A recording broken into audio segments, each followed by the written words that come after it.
Alhamdulillahirabbil alamin. Wa bihi nasta'inu ala umuri dunya wa din wa ala alihi wa sahbihi ajmain la ilaha illa ba'dah. Muslim umatul salimah yang berbahagia. Alhamdulillah kita bisa berjumpa lagi ya. Walaupun agak terlambat tapi tidak apa ya. Maaf yang terlambat semuanya. Cece doang yang gak terlambat mah. Hapunten ya. Kemarin kita sampai mana ya? Syarat ibadah yang diterima. Oh iya, syarat diterimanya ibadah ya. Apa saja itu? Baru ikhlas sama tiba sekarang Ikhlas dan itiba ya. Apa ikhlas itu? pamrih hanya berharap dari Allah. Pamrih Ya, hanya berharap kepada Allah tanpa mengharapkan balasan. ya. Jadi Memurnikan niat kita. nah itu intinya ikhlas itu memurnikan niat karena Allah semata ya, hanya karena Allah. Itu hanyanya jangan lupa. Hanya garis bawah, sepak tebal dan miring. Ya. Lengkap. Jadi kalau kepada Allah nanti iya karena budu iya kanya itu jadi hilang. Kayak kemarin nak buduka warna nuka. Ini punya siapa nih? Bedanya nak buduka warna nuka dengan iya karena budu apa? Coba kasih flow. Iya. Iya kak nak budu. Oh, hanya kepada Allah. Oh, Hanya kepada Engkau. Ya. Kalau nak buduka Terima kami semua beribadah. kami semua beribadah kepada engkau. Sama tapi beda ya. Kalau iya karena budu itu ikhtisos ya, mengkhususkan. Hanya bala-bala yang saya makan. Berarti tidak ada kemungkinan lain memakan makanan yang lain. Kalau saya makan bala-bala berarti ada kemungkinan saya makan yang lainnya. Ya. Karaoke Ya. Ya. Jadi bedakan antara iya karena budu dengan nak buduka. Nah ikhlas pun sama. Ikhlas itu memurnikan niat hanya karena Allah. Kita berharap pujian, kita berharap pahala, kita berharap imbalan itu hanya kepada Allah saja. Nah, itu. Jadi ikhtisos ya, hanya itu mengkhususkan.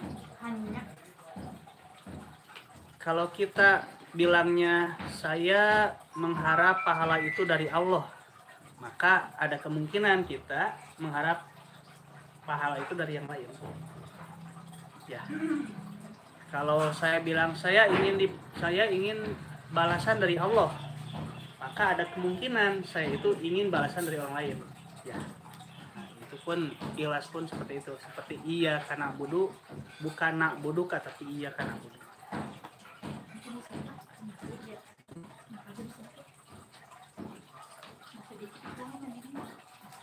Jadi syarat diterimanya ibadah itu ada dua ya. Yang pertama adalah ikhlas. Yang kedua ini atiba. Ini mana bornya? Bar. Internet. Ini bor yang sangat berjasa. Itu ini apa sih? Kenang-kenangan dari Inces. Oh ini teh. Iya.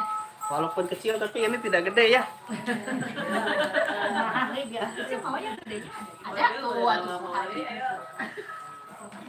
segede gunung aja, segede. Sekolah dari bekas ngajar. Nah, ikhlas saja tidak cukup ya. Jadi logikanya begini. kalau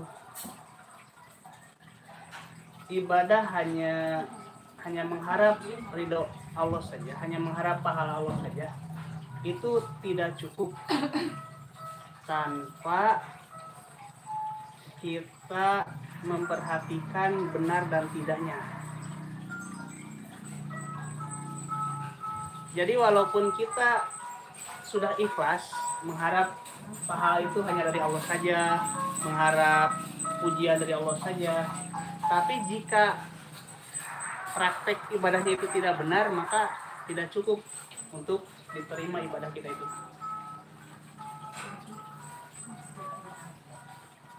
Kemarin kan kita bisa membedakan mana ridho mana ikhlas ya. Masih lupa nggak? Masih ingat. Oh, masih ingat. Kalau ditanya masih ingat, suka banyak yang lupa. Gitu. Karena jadi masih lupa nggak? Ulang lagi pertanyaannya. Jadi kalau ikhlas itu memurnikan niat, kalau ridho itu Relakan hati menerima sesuatu. ya, karena ada kalanya ibadah itu kita ikhlas tapi tidak ridho. Kadang kita ridho tapi tidak ikhlas, gitu ya. Kemarin contohnya sudah ya. Boleh ikhlas tapi tidak ridho? Boleh ya? Boleh. Boleh. Bukannya sama aja, nggak ikhlas, nggak ridho. Dia kayak Hadir. Hadir sama nggak hadir. Bang kalau usah ngomong ya. Nah, ini. Kalau yang hadir kemarin tahu ya beda jadi ridho ikhlas ya.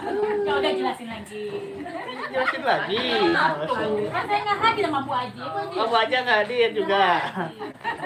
Ada videonya kan, ada videonya. Ada videonya dong. Di YouTube aja. Tadi bolak-balik. Si Susan kasih tahu. Lo ngasih tahu Susan. Jadi kadangkala kita itu ibadah itu tidak ridho walaupun ikhlas. Seperti kita malas sekali bangun sholat subuh itu, maka ibadah kita itu terpaksa karena ya malas gitu. Tapi jika kita mengharapnya karena Allah saja, bangun karena kita takut dosa kalau meninggalkan, dan kita hanya ingin melaksanakan kewajiban, berharap pahala dari Allah saja, itu ikhlas walaupun tidak ridho. Kadangkala ibadah itu ridho tapi tidak ikhlas.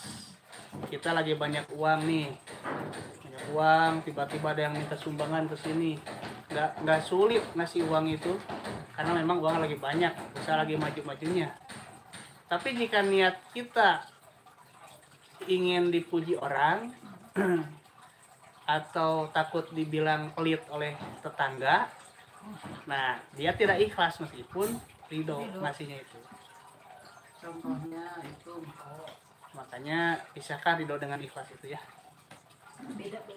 Beda. Di kita mah kan disamain ya. Iya. Karena memang konsepnya sudah salah dari awalnya.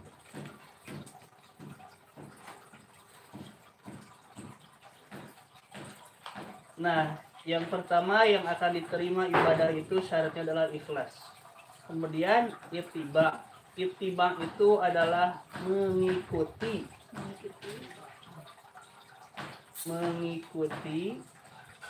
apa yang dicontohkan oleh Nabi.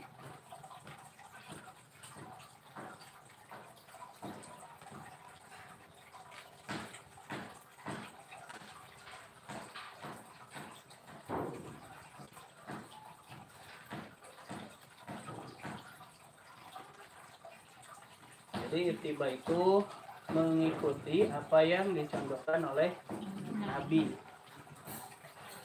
Nah, kita tidak akan tahu apakah suatu ibadah itu dari Nabi atau bukan, karena kita belum pernah bertemu Nabi ya. Kita belum pernah pasang roki sareng Nabi. Tapi dari mana ini kita tahu bahwa ibadah ini dari Nabi, ibadah ini bukan, ibadah ini dari Nabi, ibadah ini bukan? Hadis ya. Dan hadis pun ini tidak sembarang hadis. harus hadis yang sahih. Jadi nanti derajat hadis itu macam-macam. Ada hadis sahih ya, ada hasan, ada maudhu, ada matruk, ada modalis. Ya banyak ya. Ya, nah ini nanti hasan sama sahih ini non dhaif. Ini ada banyak. Hasan.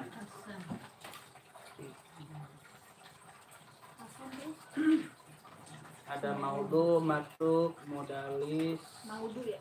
Ya, Apa lagi? matruk. Matruk itu ditinggalkan ya. Matruk. Ya.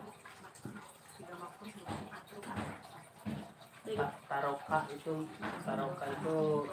meninggalkan. Matruk ditinggalkan. Kalau baunya apa? Mudalas. Mudalas apa? Mudalas itu gini.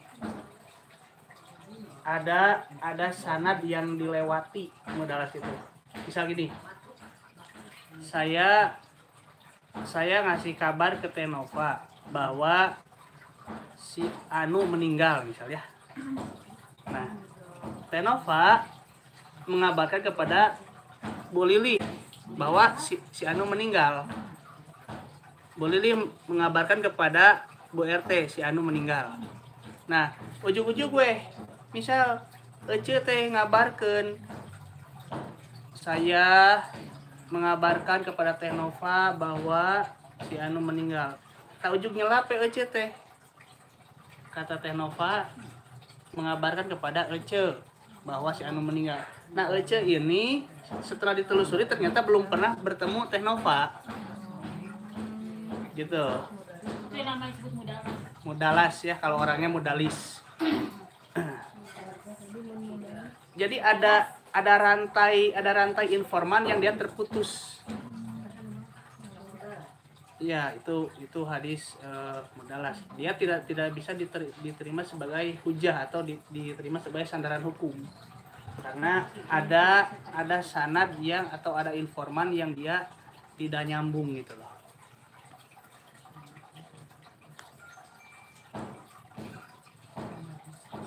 Kalau maudhu itu palsu. Palsu. Ya, palsu. Bisa saja karena orangnya tertuduh suka berbohong gitu. Misal dari Imam Bukhari mengabarkan kepada si Anu langsung.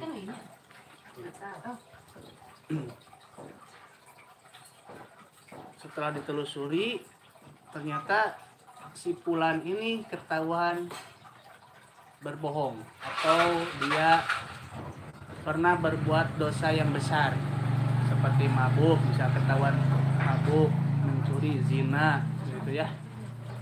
Nah, itu dia tidak bisa dijadikan sebagai informan. Jadi kredibilitas informan atau dalam istilah ilmu hadis itu sanad, musnadnya dia tidak bisa dijadikan sandaran hukum. Makanya kalau kita menerima sebuah hadis jangan ditelan mentah-mentah. Ini harus ditelusuri dulu informannya atau si musnadnya ini apakah kredibilitasnya bisa dipertanggungjawabkan atau tidak. Caranya belajar usul mustalah hadis atau ulumul hadis. Kemudian ini si profil informannya itu bisa dilihat di kitab-kitab seperti Tahdzibul Kamal, Tahdzibul Rijal, Tahdzibul Tahdhib, banyak ya.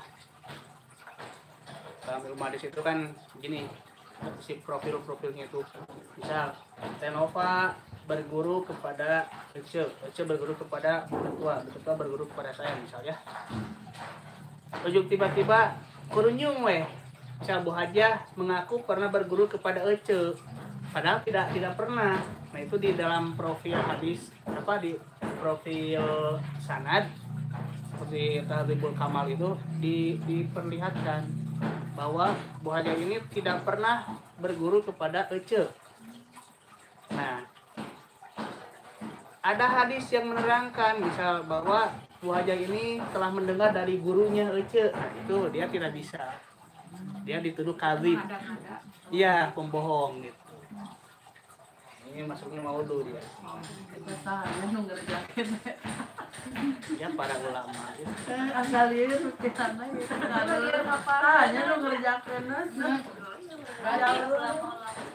Berarti rinci banget ya. Kamarnya duduk patah ngerjakeun eta we meureun. Udep berguru pada gitu terus si guru aduh ya Allah. Abi mah teu sanggup. Pengalaman pada mulan eta. Amalkeun Aisyah gini. Imam Tirmidzi itu beliau buta di akhir usianya karena dia meneliti hadis-hadis, mengumpulkan hadis-hadis sahih, memisahkan. Sekarang yang masih hidup siapa? Itu udah ada nggak yang tukang mengetek itu? Ada, masih banyak yang ada. Kalau batasnya kita kepada batas apa hadis itu sampai perawi saja, seperti apa Imam Muslim, Imam Itu Ahmad. tahun berapaan? Itu berapa ya? Abad berapa? Abad berapa? Iya, iya ada panas. Bibi udah lahir. Bagus. Bibi udah lahir. Makanya nanya zaman dinosaurus. Karena sama saya berarti apa? Karena tidak suka masak, jadi meninggal buku. Jadi suka penasaran itu udah kita sampai kapan itu apakah zaman kita teh masih bisa keluar hadis itu baru Ya nggak bisa. Nggak bisa. Jadi batas akhirnya itu sampai perawi seperti Imam Muslim, Imam Bukhari, Imam Ahmad, Imam Tirmidzi, Imam An-Nasa'i. Ya itu periwayat-periwayat itu ya. Jadi sampai kekuasaan siapa dia berhenti begitu. ada berapa generasi kira-kira itu? Ada 10 generasi ada itu mengenai hadis teh. Dari mulai Rasul Lebih. Oh iya sama. Nah nanti Ceritanya kamu makan. nanti kalau apa namanya setelah ada kitab-kitab kumpulan hadis-hadis itu, riwayat Imam Muslim bisa Sahih Muslim, Sahih Bukhari, terus Musnad Ahmad, riwayat Imam Malik dalam kitab Muwatta Malik, terus dalam Imam An-Nasa'i Musnad apa ini itu banyak ya. Nah nanti diteliti oleh pakar hadis. Oh ada pakarnya. Ya, aku mau lama.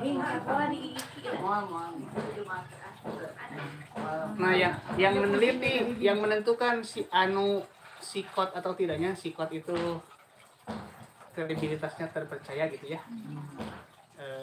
Sikot atau tidaknya itu pakar hadis. Nah kumpulan profil musnad itu, si informannya itu oleh pakar hadis semua. Makanya nanti setelah pakar hadis ada ahli tafsir hadis, ahli tafsir Quran. Dan sekarang itu masih ada Pak? Sekarang sepertinya sudah tidak ada lagi yang meneliti seperti itu. Tapi kan suka ada yang itu, oh bukan cuma Oh kalau yang itu ada, kalau itu masih ada. Maksud saya itu yang meneliti si A si B-nya apa sikot tidaknya gitu, jujur tidaknya lah ya kasarnya itu ada di generasi setelah periwayat, setelah seperti Imam Muslim, Imam Tirmidzi seperti itu. Kalau yang meneliti hadis ini sahih, dhaif, itu sekarang masih ada.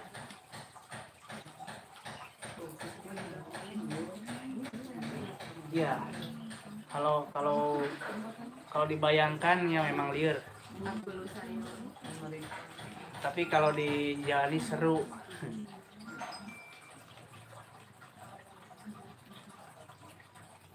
Nah, jadi kita tahu ittiba atau tidaknya itu dia berdasarkan hadis. Ya. Seperti misal contoh ya. Kita dalam Al-Quran itu ada kalimat aqimus sholat wa atuz zakat. Dirikanlah oleh kalian sholat dan tunaikanlah zakat. kita tidak tahu nih sholat itu seperti apa, ya kan? Di Quran tidak ada, di Al-Quran itu tidak ada sholat, bagian sholat seperti takbiratul ihram, di awal takbiratul ihram tidak ada. Terus baca iftitah, baca ta'awud, terus baca Fatihah, baca surat, ruku, iktidal, sujud, itu tidak dijelaskan dalam Al-Qur'an itu. Dalam Al-Qur'an cuma secara globalnya saja, garis besarnya saja. Nah, di sini nanti diperjelas oleh hadis. Kita tidak tahu sholat duhur berapa rakaat, tidak tahu sholat subuh berapa rakaat jika tidak ada hadis yang menjelaskan. Ini 4 rakaat, misal duhur 4 rakaat. Oh, ini hadisnya ada. Nah, kita jangan telan mentah-mentah dulu. Kita cek nih si informannya ini. Misal ada 8 informan ya, sampai kepada Rasul itu ada 8 misal. Si A si B-nya itu diteliti benar tidaknya, jujur tidaknya.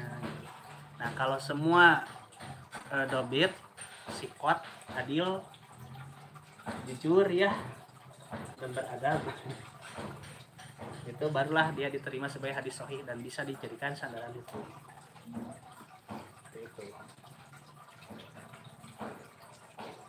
Jadi ini kalau ittiba ini mengikuti Rasul dengan landasan hadis-hadis yang sahih ya. Minimal hasan.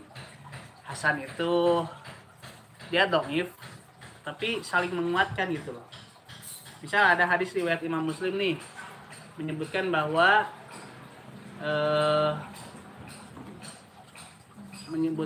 si zakat itu misal 2,5 liter misal ya, atau 3 liter lebih, 3 liter 1 cangkir ya. Nah, ini misal dhaif nih si dari Imam Tirmidzi karena ada si A yang tertuduh pernah berdosa ya. Nanti ada riwayat Imam Muslim misal sama menyebutkan juga bahwa zakat itu harus 3 liter 1 cangkir misal. Nah, ini mah yang lemahnya si A, kemudian di sini yang lemahnya si B.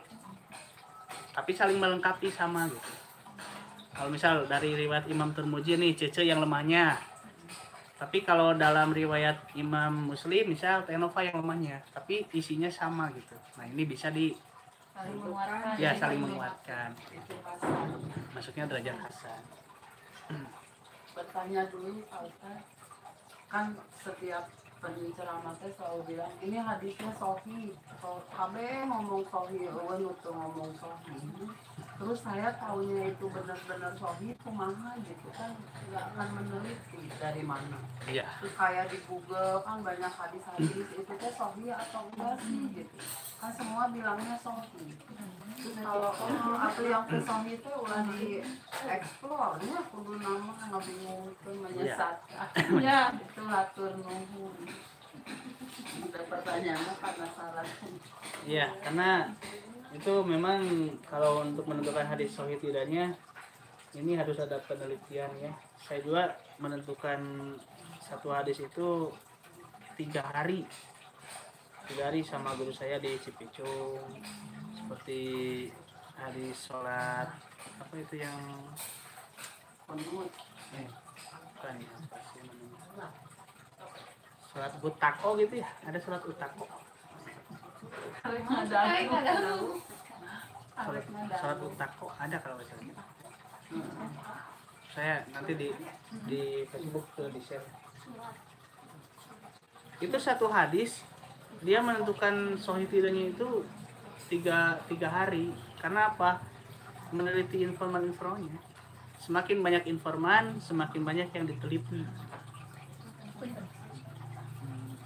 Makanya kalau masalah sahih tidaknya hadis ini memang perlu ketelitian ya.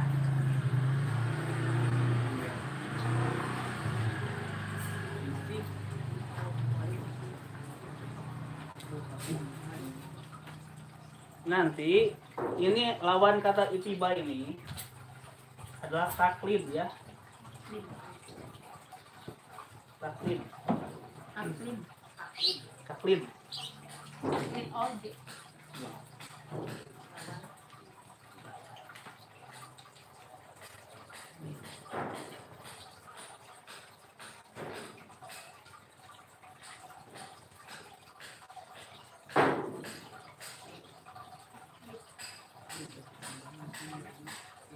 Taklid itu kalau apa ya, kalau bahasa kitanya tuturut munding, ikut-ikutan. Mending apa? Mending apa? Mau tahu munding? Ngaca. Kerbau, ikut kerbau, bupalo, Ya, tuturut munding itu ikut-ikutan kebo. follower atulah.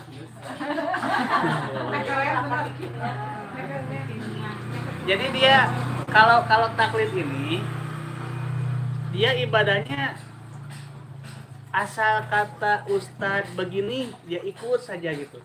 Asal kata ustadznya begitu dia ikut saja tanpa memperhatikan apakah ini benar-benar dari Rasul atau bukan gitu. Ya, kadang ada ya nenek moyang juga kieu ya.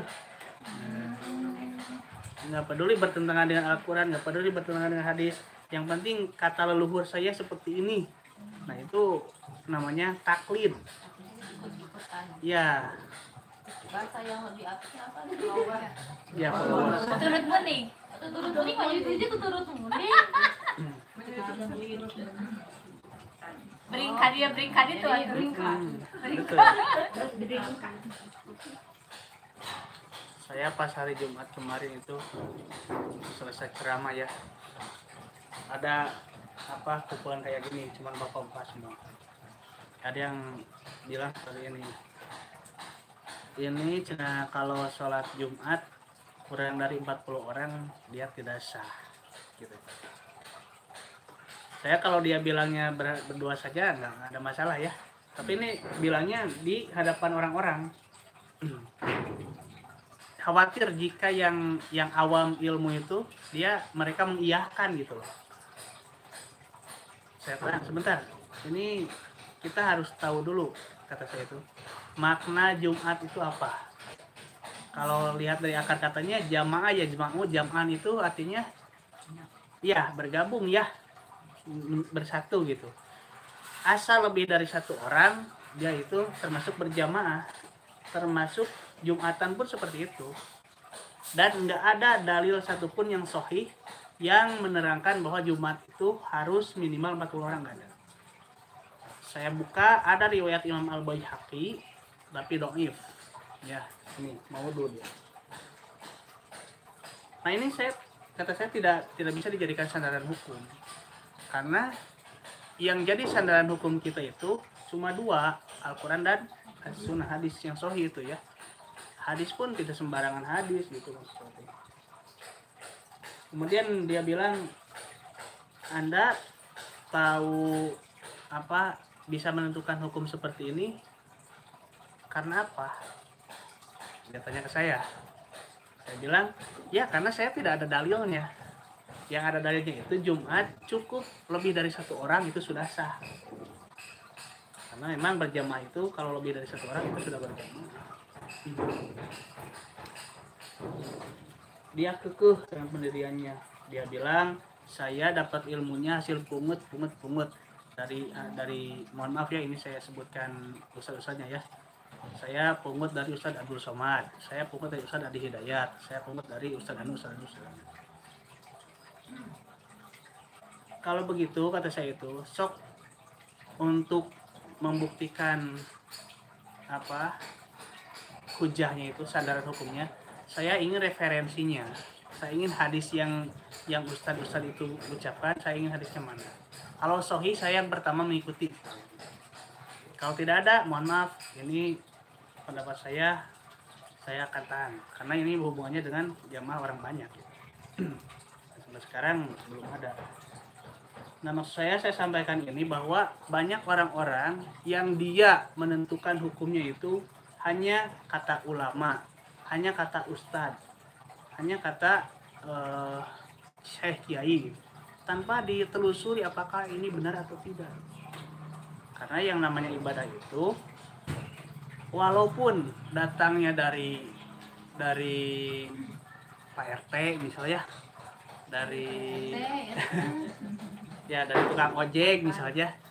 Tapi kalau yang dikatakannya itu adalah hadis yang sahih, dalil yang benar, maka ikuti gitu. Tapi kalau datangnya dari dari ustaz, dari kiai, kalau yang di doktrinnya itu tidak ada sandaran hukum, ya kita tidak bisa terima. Makanya ini kalau untuk ibu-ibu sih ini mungkin akan ada memusingkan ya. Iya.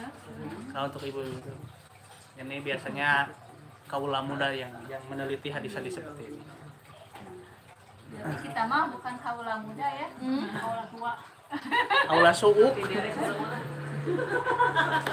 Ya, umpama kaula suuk.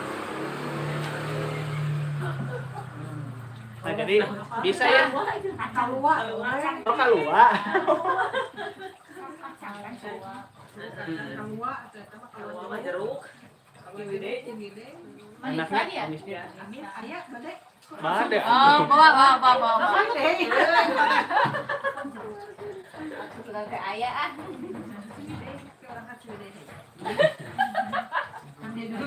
Jadi bisa ya membedakan mana itiba sama taklid ya. Kalau itiba itu sama-sama sebetulnya mengikuti ya. Cuma mengikutinya itu dengan dasar ilmu.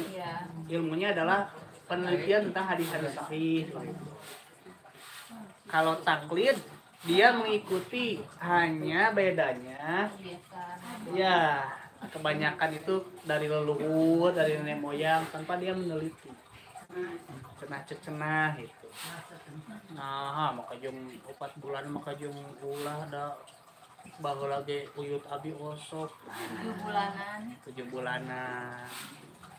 Nah, piraku hari ayeuna bisa eueuh kitu misal 7na matang 10na ada baheula mah ini abi osok. Nah, itu namanya muqallid. Jadi orang yang taklid. Kita telusuri dulu, ini ada enggak hadisnya gitu. Ada enggak contohnya dari Rasul. Kayak ulang tahun kan? Kayak ulang tahun. Dianggapnya ibadah. Kalau dianggap ibadah, berarti harus ada dalil. Ya. Kalau dianggap ibadah harus ada dalil. Makanya di orang teh banyak selamat milad, selamat ulang tahun. Mudah-mudahan jadi anak yang soleh. Toh amin. Ini ada yang bertolak belakang gitu loh. Ada yang bertolak belakang. Di sisi lain kita mendoakan supaya anak kita soleh, tapi di lain sisi kita mencontohkan budaya Raja Namrud, budaya Yahudi gitu. Nah, ini bertolak belakang. Karena memang dari atasnya, apalagi ada ustadz-ustadz yang bicara ulang tahun itu boleh, ulang tahun itu sah. Nah, ini harus ada dalil. Apalagi ini yang sangat kuat dengan akidah. Akidah itu jangan dikotori dengan hal yang tidak penting. Masih banyak ibadah-ibadah sunat yang belum kita laksanakan daripada melaksanakan hal yang berbahaya seperti itu. Ini banyak Ikut RI gimana udah ya. Abi mana panitiana wae. Panitiana. Tadi teh kenging tah. Abi sabawaan. Saya di RI kemana? Ya, yang namanya peringatan-peringatan kayak gitu nggak ada.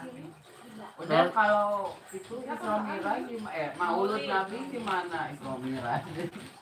Ya, Itu wajib nanti sebenarnya di wajib ditinggalkan. Tahun baru pibahe. Ini silakan ya, jika ada yang berbeda persepsi, sekali lagi. Jika ada yang berbeda persepsi silakan. itu wajib dibuat. Kayak Maulid Nabi, Isra Mi'raj. Enggak ada. Justru begini. Nah, ini ya yang saya maksud ittiba dan taklid. Ketika Rasul tidak mencontohkan, sahabat tidak mencontohkan, maka kita jangan sekali-kali membuat aturan hukum sendiri. Sekalipun ulama-ulama pendahulu-pendahulu itu melaksanakan. Ya, dulu kan saya pernah bahas, ibadah itu simpel sebetulnya, cukup mencontoh Rasul saja. Nggak perlu kreatif, nggak perlu inovatif, nggak perlu. Nah, di kita itu kebanyakan ini taklid. Karena ya ulama juga melaksanakan gitu. Padahal jika kita telusuri nih, sahabat tidak pernah melaksanakan, tabi'in tidak pernah melaksanakan. Baru dilaksanakan maulid itu dia di abad ketiga, jadi tahun 300 Hijriah. Padahal dari 200 ke sana itu tidak ada satu hadis pun yang menyebutkan bahwa kelahiran Rasul itu tanggal 12 Rabiul Awal. Pertanyaan, Muhammad bin Abdullah diangkat jadi Rasul itu usia berapa?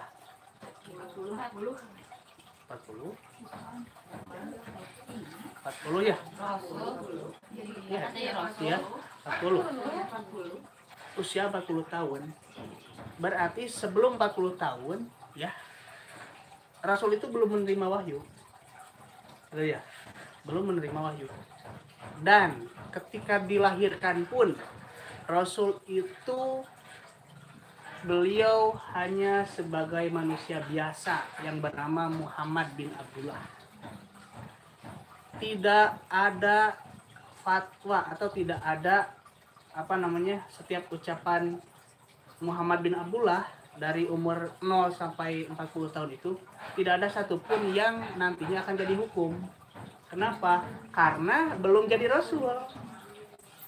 Gitu. Makanya tidak ada satupun sahabat yang mencatat secara detail kelahiran Muhammad bin Abdullah. Nah, maksud saya sampaikan ini adalah sebagai kita bahan perenungan saja ya. Jadi hukum yang berlaku untuk umat Islam itu adalah ketika Muhammad bin Abdullah diangkat menjadi Rasul usia 40 tahun. Simpang siur kelahiran Rasul itu, simpang siurnya ada yang menyebutkan bulan Ramadan, ada yang menyebutkan bulan Rabiul Awal. Beda-beda. Cuma yang pastinya itu adalah ketika tahun gajah, itu yang pastinya. Detailnya nggak ada. Iya. Saya lihat di berbagai tarikh, berbagai referensi itu tidak ada detail Rasulullah lahir itu 12 Rabiul Awal, nggak ada. Yang adanya cuma pendapat anu 12 Rabiul Awal, pendapat anu adalah bulan Ramadan. Ya, yang jelasnya hanya tahun gajah saja. Kenapa tidak ada kejelasan? Karena memang kelahiran Rasul sendiri itu tidak dicatat sebagai seorang yang penting awalnya itu. Karena Rasul itu hanya sebagai anak dari Abdullah dan Aminah gitu. Jadi para tokoh Quraisy itu nggak ada satupun yang mencatat dengan detail. Nah, tapi ini ketika Rasulullah meninggal, ya, ini benar 12 Rabiul Awal. Kenapa dicatat 12 Rabiul Awal? Karena sudah famous.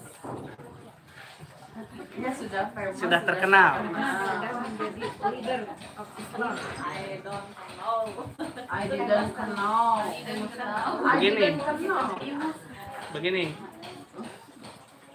Kenapa para sahabat justru mencatat 12 Rabiul Awal itu Rasulullah meninggal itu detail. Pas dengan tanggalnya 12 Rabiul Awal.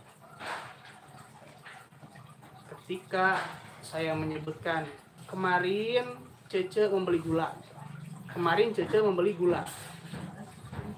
Hari ini saya bilang seperti itu. Maka dengan otomatisnya ibu-ibu bakal percaya bahwa saya yang bilang. Kemarin ibu Cece membeli gula. Tapi ketika saya sudah meninggal, misal saya kemarin meninggal, kemudian ujung-ujung ada yang bilang tadi mah pernah yang si Devi misal di jalan karena sudah meninggal. Gitu.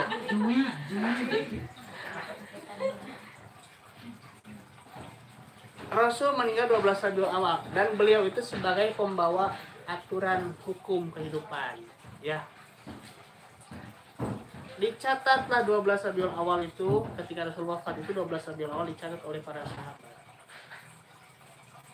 Kenapa? Untuk apa? Nanti jika ada satu hadis saja yang menyebutkan bahwa Rasul bilang anu, tapi Rasul setelah meninggal, maka itu tidak bisa dijadikan hukum.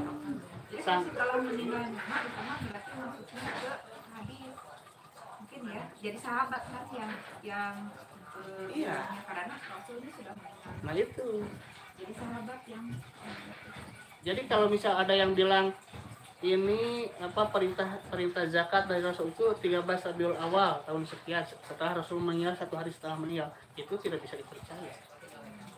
Jadi sangkut pautnya jika meninggal Rasulullah itu dicatat pasti detail karena nanti sangkut paut dengan hukum. Jika kelahiran, karena memang hanya biasa saja gitu Rasul itu, pas lahirnya itu biasa saja. benar kalau perayaan milad Nabi itu maksudnya ibadah atau amal kan bukan ibadah yang secara ibadah. Iya. Ibadah ini pertanyaan ini Iya. ibadah atau di luar ibadah. Ya kalau seperti itu ya menyangkut pautnya dengan akidah ya ibadah. Kayak ulang tahun ya sangkut pautnya